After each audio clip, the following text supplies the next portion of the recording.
ಯಾರು ಈ ಶ್ಲೋಕವನ್ನ ಹೇಳಿಕೊಂಡು ತಮ್ಮ ಕೆಲಸಗಳಿಗೆ ಹೋಗ್ತಾರೆ ಅವರಿಗೆ ಯಶಸ್ಸು ಕಟ್ಟಿಟ್ಟ ಒತ್ತಿ. ಯಾಕಂತ ಹೇಳಿದ್ರೆ ಸೀತಾದೇವಿನ ಹುಡುಕೋದಕ್ಕೆ ಮುಂಚೆ ಅಂದ್ರೆ ಲಂಕೆನೆಲ್ಲ ಹುಡುಕಿ ಕೊನೆಯ ಪ್ರಯತ್ನ ಅಶೋಕವನದೊಳಗಡೆ ಹೋಗ್ಬೇಕು ಆಂಜನೇಯ ಸ್ವಾಮಿ. ಆಗ ಆಂಜನೇಯ ಸ್ವಾಮಿ ಬಾಯಿಂದ ಬಂದಂತ ದೇವತೆಗಳ ಸ್ಮರಣೆಯುಳ್ಳಂತ ಶ್ಲೋಕ ಇದು. ಇದನ್ನ ಹೇಳಿದ್ರೆ ಯಶಸ್ಸು ಕಟ್ಟಿಟ್ಟ ಬುತ್ತಿ. ಮನೆಯಿಂದ ಹೊರಡಬೇಕಾದ್ರೆ, ಕಾರ್ಯಾಲಯಕ್ಕಾಗ್ಲಿ, ಮನೆಯಿಂದ ಹೊರಡಬೇಕಾದ್ರೆ ಅಥವಾ ಯಾವ್ದಾದ್ರು ಒಳ್ಳೆ ಕೆಲಸನ ಪ್ರಾರಂಭ ಮಾಡ್ಬೇಕಾದ್ರೆ ವಾಲ್ಮೀಕಿ ಮಹರ್ಷಿಗಳು ಬರ್ದಿರ್ತಕ್ಕಂಥ ಈ ಶ್ಲೋಕ, ಆಂಜನೇಯ ಸ್ವಾಮಿ ಮುಖದಿಂದ ಯಾವ ಯಾವ ದೇವತೆಗಳ ಸ್ತೋತ್ರ ಬಂತೋ ಅದನ್ನ ವಾಲ್ಮೀಕಿ ಮಹರ್ಷಿಗಳು ಒಂದು ಚಿಕ್ಕ ಶ್ಲೋಕದಲ್ಲಿ ಹೇಳಿದ್ದಾರೆ. ಇದರಲ್ಲಿ ಅಪಾರವಾದಂತ ಶಕ್ತಿ ಅಡಗಿದೆ.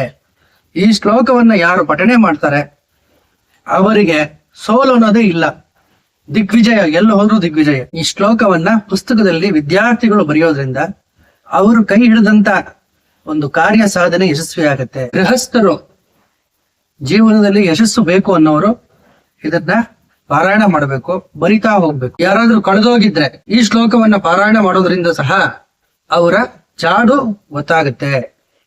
ಯಾಕಂತ ಹೇಳಿದ್ರೆ ಆಂಜನೇಯ ಸ್ವಾಮಿ ಇಡೀ ಲಂಕಾನಗರವನ್ನ ಶೋಧನೆ ಮಾಡ್ತಾನೆ, ಒಂದು ಇಂಚು ಬಿಡೋದಿಲ್ಲ. ಎಲ್ಲೆಲ್ಲೂ ಶೋಧನೆ ಮಾಡಿ ಸೀತಾದೇವಿನ ಹತಾಶನಾಗೋಗ್ಬಿಡ್ತಾನೆ.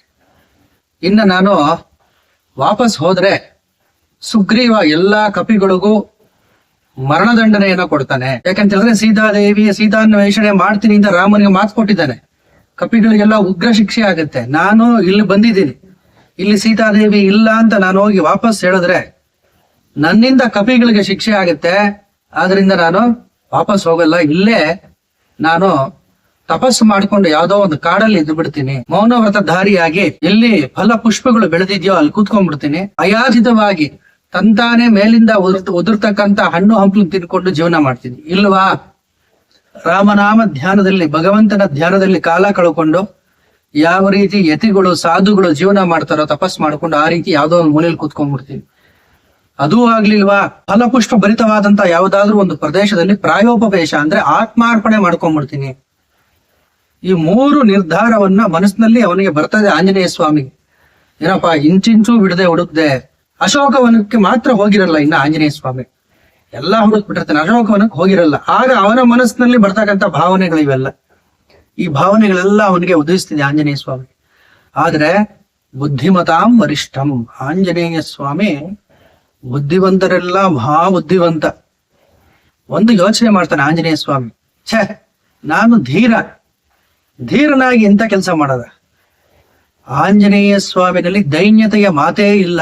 ನೋಡಿ, ಭಗವದ್ಗೀತೆಯಲ್ಲಿ ಅರ್ಜುನ ದೈನ್ಯಕ್ಕೆ ಶರಣಾದ, ಆದ್ರೆ ಆಂಜನೇಯ ಸ್ವಾಮಿ ಅವನಲ್ಲಿ ದೈನ್ಯ ಇಲ್ಲ. ಅವನು ವೀರತೆಗೆ ಸಂಕೇತ ಆಂಜನೇಯ ಸ್ವಾಮಿ. ಅವನೊಂದು ಯೋಚನೆ ಮಾಡ್ತಾನೆ, ಒಂದು ವೇಳೆ ಸೀತಾದೇವಿ ಸಿಗ್ಲಿಲ್ವೋ ಯೋಚನೆ ಮಾಡೋದಿಲ್ಲ. ಯಾವ ರೀತಿ ಪಶುವನ್ನ ಕಳ್ಕೊಂಡು ಹೋಗ್ತಾರೋ ಆ ರೀತಿ ಈ ರಾವಣ ಅಂತಕ್ಕಂಥ ಒಬ್ಬ ಪಶುವನ್ನ ಆಕಾಶ ಮಾರ್ಗದಲ್ಲಿ ಎತ್ಕೊಂಡೋಗಿ ರಾಮನ ಪಾದದ ಮೇಲೆ ಬಿಸಾಕ್ತೀನಿ. ಒಟ್ಟಿನಲ್ಲಿ ನಾನು ಕಾರ್ಯ ಸಾಧನೆಯನ್ನ ಮಾಡಿಕೊಂಡೇ ಹೋಗೋದು ಅಂತ ದೃಢ ನಿಶ್ಚಯ ಮಾಡ್ತಾನೆ. ಇದು ಆಂಜನೇಯ ಸ್ವಾಮಿಯಿಂದ ನಾವು ಕಲಿಬೇಕಾಗಿರತಕ್ಕಂಥ ಗುಣ. ಯಾವುದೇ ಒಂದು ಕೆಲಸಕ್ಕೆ ಹೋದಾಗ ಹತಾಶರಾಗಬಾರ್ದು. ಅದನ್ನ ನಾವು ಕಾರ್ಯ ಸಾಧನೆ ಮಾಡಿಕೊಂಡು ಬಂದೇ ಬರ್ತೀವಿ ಅಂತ ಒಂದು ಧೀರ ಗುಣವನ್ನ ಬೆಳೆಸ್ಕೋಬೇಕು. ಸುಂದರಕಾಂಡ ರಾಮಾಯಣದಲ್ಲಿ ಇಂಥ ಕಲಿಬೇಕಾಗಿರ್ತಕ್ಕಂಥ ಗುಣಗಳು ತುಂಬಾ ಇದೆ ಆಂಜನೇಯ ಸ್ವಾಮಿಯಿಂದ. ನಾನು ವಾಪಸ್ ಹೊರಟೋಗ್ತೀನಿ, ಇಲ್ಲ ನಾನು ಏನೋ ಮಾಡ್ಕೊಂಡ್ಬಿಡ್ತೀನಿ, ಈ ರೀತಿ ಆಲೋಚನೆಗಳು ಆ ಮಹಾತ್ಮನಿಗೂ ಬಂತು. ಆದ್ರೆ ಅದನ್ನ ಮೆಟ್ಟಿ ನಿಂತು ಮಹಾಪರಾಕ್ರಮದಿಂದ ಆರ್ಭಟಿಸಿ ಈ ಅಶೋಕವನದೊಳಗಡೆ ಸೀತಾದೇವಿ ಇದ್ದೇ ಇರ್ತಾಳೆ ಅಂತ ಅಂತಃಸಾಕ್ಷಿ ಅವನಿಗೆ ನುಡಿತು ಆಂಜನೇಯ ಸ್ವಾಮಿ. ಆಗ ಈ ಶ್ಲೋಕವನ್ನ ಹೇಳ್ತಾನೆ, ನಮೋಸ್ತು ರಾಮಾಯ ಸಲಕ್ಷ್ಮಣಾಯ ದೇವೇ ಚ ತಸ್ಯೈ ಜನಕಾತ್ಮಜಾಯಿ ನಮೋಸ್ತು ರುದ್ರೇಂದ್ರ ಯಮಾನಿಲೇಭ್ಯೋ ನಮೋಸ್ತು ಚಂದ್ರಾಗ್ನಿ ಮರುದ್ಗಣೇಭ್ಯ. ರಾಮನಿಗೆ, ಲಕ್ಷ್ಮಣಿಗೆ, ಸೀತಾದೇವಿಗೆ, ರುದ್ರನಿಗೆ, ಇಂದ್ರನಿಗೆ, ಯಮನಿಗೆ, ವಾಯುದೇವನಿಗೆ, ಚಂದ್ರನಿಗೆ, ಅಗ್ನಿಗೆ, ಮರುದ್ಗಣಿಗಳಿಗೆ ನಮಸ್ಕಾರ ಅಂತ ನಮಸ್ಕಾರ ಮಾಡಿಕೊಂಡು ಸುಗ್ರೀವನಿಗೂ ನಮಸ್ಕಾರ ಮಾಡಿ ಆತ ಅಶೋಕವನದೊಳಗೆ ಪ್ರವೇಶ ಮಾಡ್ತಾನೆ. ಅತ್ಯಂತ ಶಕ್ತಿಶಾಲಿ ಶ್ಲೋಕ. ವಾಲ್ಮೀಕಿ ಮಹರ್ಷಿಗಳು ಈ ಶ್ಲೋಕನ ಓದ್ತಾ ಇದ್ರೇನೆ ಮನುಷ್ಯನಲ್ಲಿ ಆ ಧೈರ್ಯ ಅನ್ನೋದು ಪುಟಿದೇಳುತ್ತೆ. ಅಂತಹ ಮಹೋತ್ತಮವಾದಂತಹ ಈ ಶ್ಲೋಕವನ್ನ ಯಾವುದಾದ್ರೂ ಒಳ್ಳೆ ಕೆಲಸಕ್ಕೆ ಕಾರ್ಯ ಸಾಧನೆ ಆಗಬೇಕಾಗಿದ್ರೆ ಈ ಶ್ಲೋಕವನ್ನ ಪಠನೆ ಮಾಡಬೇಕು. ಸುಂದರಕಾಂಡದಲ್ಲಿ ಇಂಥ ಅಮೂಲ್ಯವಾದ ಜ್ಞಾನ ಭಂಡಾರ ಇದೆ ನಮ್ಗೆ. ಅದನ್ನ ನಾವು ಸೂಕ್ಷ್ಮ ದೃಷ್ಟಿಯಿಂದ ಹುಡುಕಿ ಹುಡುಕಿ ತೆಗಿಬೇಕು. ಈ ಶ್ಲೋಕ ಪಠಣೆಯಿಂದ ಆಂಜನೇಯ ಸ್ವಾಮಿಯ ದಿವ್ಯ ಅನುಗ್ರಹ ಲಭಿಸುತ್ತೆ, ರಾಮನ ಅನುಗ್ರಹ ಲಭಿಸುತ್ತೆ. ಮರುದ್ಗಣಗಳು ಎಲ್ಲೆಲ್ಲೋ ಇದೆ. ಆ ಮರುದ್ಗಣಗಳು ವಾಯುವಿನ ಪ್ರತಿನಿಧಿಗಳಾಗಿ ಎಲ್ಲೆಲ್ಲೂ ಇರ್ತಾರೆ. ಆ ವಾಯುವಿನ ಪ್ರತಿನಿಧಿಗಳನ್ನ ಆಂಜನೇಯ ಸ್ವಾಮಿ ನಮಸ್ಕಾರ ಮಾಡಿದ್ದಾನೆ. ಇಲ್ಲಿ ಅಗ್ನಿಗೆ ನಮಸ್ಕಾರ ಮಾಡಿದ್ದಾನೆ. ಯಾಕೆ? ಮುಂದೆ ಆಗದ್ ಗೊತ್ತಿತ್ತೇನೋ ಆಂಜನೇಯ ಸ್ವಾಮಿಗೆ, ನನ್ನ ಬಾಲಕ್ ಬೆಂಕಿ ಹಚ್ತಾರೆ ಅಂತ. ಅದು ಒಂದು ಕಾರಣ ಇರಬಹುದು. ಇನ್ನೊಂದು, ವಾಯುವಿನ ಸಖ ಸ್ನೇಹಿತ ಅಗ್ನಿದೇವ ರುದ್ರನಿಗೆ ನಮಸ್ಕಾರ ಮಾಡಿದ್ದೇನೆ. ಯಾಕಂತ ಹೇಳಿದ್ರೆ ಮುಂಚೆ ಹೇಳಿದೆ ನಾನು, ಪ್ರದೋಷ ಸಮಯದಲ್ಲಿ ಆಂಜನೇಯ ಸ್ವಾಮಿ ಲಂಕಾನಗರಕ್ಕೆ ಪ್ರವೇಶ ಮಾಡೋದು. ಯಮನಿಗೆ ನಮಸ್ಕಾರ ಮಾಡ್ತಾನೆ. ಶತ್ರು ಸಂಹಾರ ಮಾಡಬೇಕಾಗಿದೆ ಅಂತ ಗೊತ್ತಿತ್ತೇನೋ ಆಂಜನೇಯ ಸ್ವಾಮಿಗೆ.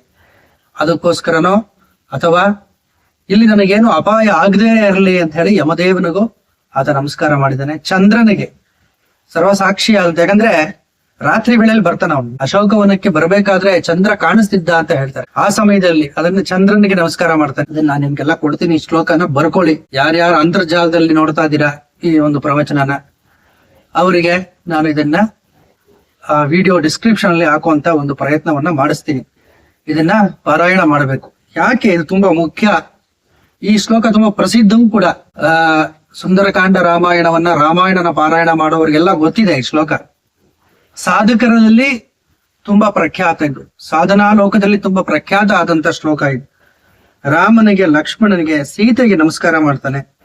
ರುದ್ರನಿಗೆ, ಇಂದ್ರನಿಗೆ, ಅಗ್ನಿಗೆ, ವಾಯುಗೆ, ಮರುದ್ಗಣಗಳಿಗೆ ನಮಸ್ಕಾರ ಮಾಡ್ತಾನೆ ಆಂಜನೇಯ ಸ್ವಾಮಿ. ಬುದ್ಧಿಮತಾಂ ವರಿಷ್ಠಂ ಅಂದ್ರೆ ಯಾವ ದೇವತೆಗಳಿಗೆ ನಮಸ್ಕಾರ ಮಾಡಿಕೊಂಡು ಹೋದ್ರೆ ನನಗೆ ಯಶಸ್ಸು ಸಿಗುತ್ತೆ ಅನ್ನೋದು ಆಂಜನೇಯ ಸ್ವಾಮಿಗೆ ಗೊತ್ತಿತ್ತು. ಪ್ರದೋಷ ಸಮಯದಲ್ಲೇ ಆಂಜನೇಯ ಸ್ವಾಮಿ ಲಂಕೆಗೆ ಬರೋದು. ಆದ್ರಿಂದ ಇಲ್ಲಿ ರುದ್ರನ ಸ್ಮರಣೆಯನ್ನ ಮಾಡಿದ್ದಾನೆ. ಪ್ರದೋಷ ಕಾಲದಲ್ಲಿ ಶಿವಾರಾಧನೆ ಅತ್ಯಂತ ಶ್ರೇಷ್ಠ. ಅದೇ ರೀತಿ ಇಂದ್ರನಿಗೆ ನಮಸ್ಕಾರ ಮಾಡಿದ್ದಾನೆ. ಯಾಕೆಂತ ಹೇಳಿದ್ರೆ ತಂದೆಯಾದಂತಹ ವಾಯು ಇಂದ್ರನ ಸಖ.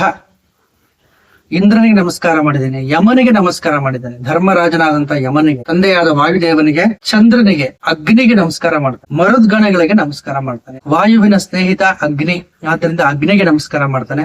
ಮರುದ್ಗಣಗಳಿಗೆ ನಮಸ್ಕಾರ ಮಾಡ್ತಾನೆ. ಮರುದ್ಗಣಗಳಿದ್ದಾರೆ, ಆ ಮರುದ್ಗಣಗಳಿಗೆ ನಮಸ್ಕಾರ ಮಾಡ್ತಾನೆ ಆಂಜನೇಯ ಸ್ವಾಮಿ.